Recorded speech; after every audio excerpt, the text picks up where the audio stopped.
Baik, di sini saya Rati Haryanti akan menjelaskan tentang ITP. Apa itu ITP? ITP adalah idiopatik trombositopenik purpura, yang mana gangguan pendarahan pada sistem kekebalan tubuh menghancurkan trombosit asli. Biasanya itu terjadi trombositopenia atau penurunan kadar trombosit. Nah, seperti ini gambarannya.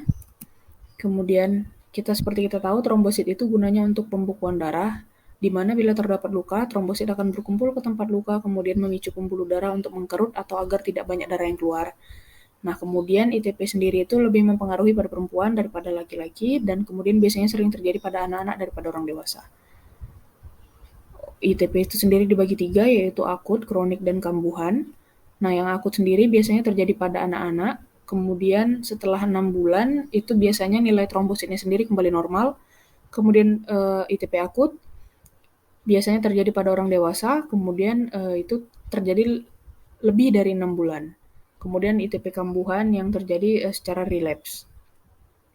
Kemudian masuk ke gejala ITP sendiri, biasanya didahului oleh infeksi bakteri atau virus, kemudian ada riwayat perdarahan dan perdarahan gusi, adanya riwayat pemberian obat-obatan, riwayat ibu yang menderita HIV, riwayat keluarga yang menderita trombositopenia dan kelainan hematologi, adanya manifestasi perdarahan, serta tidak didapati pembesaran kelenjar getah bening, hati, atau limpa.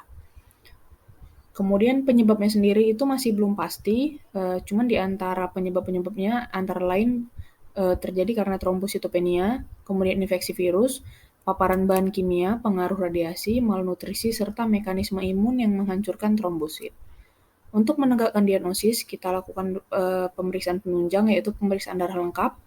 Biasanya didapati nilai Hb yang sedikit berkurang, kemudian leukosit yang meninggi, kemudian pada fase perdarahan jumlah trombositnya rendah dan bentuknya juga abnormal. Kemudian pemeriksaan darah tepi biasanya didapati hematokrit yang normal atau sedikit berkurang. Kemudian kita lakukan aspirasi sumsum tulang atau bone marrow aspiration seperti ini.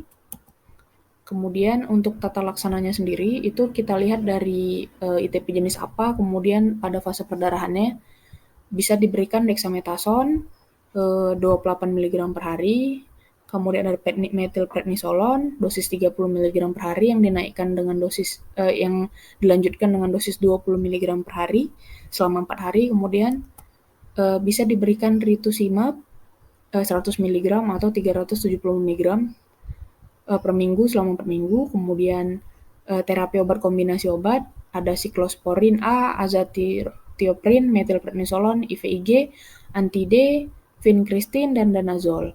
Kemudian splenektomi.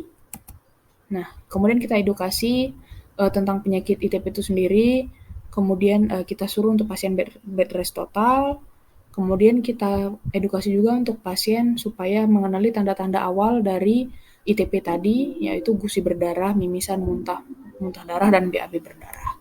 Sekian dari saya. Terima kasih.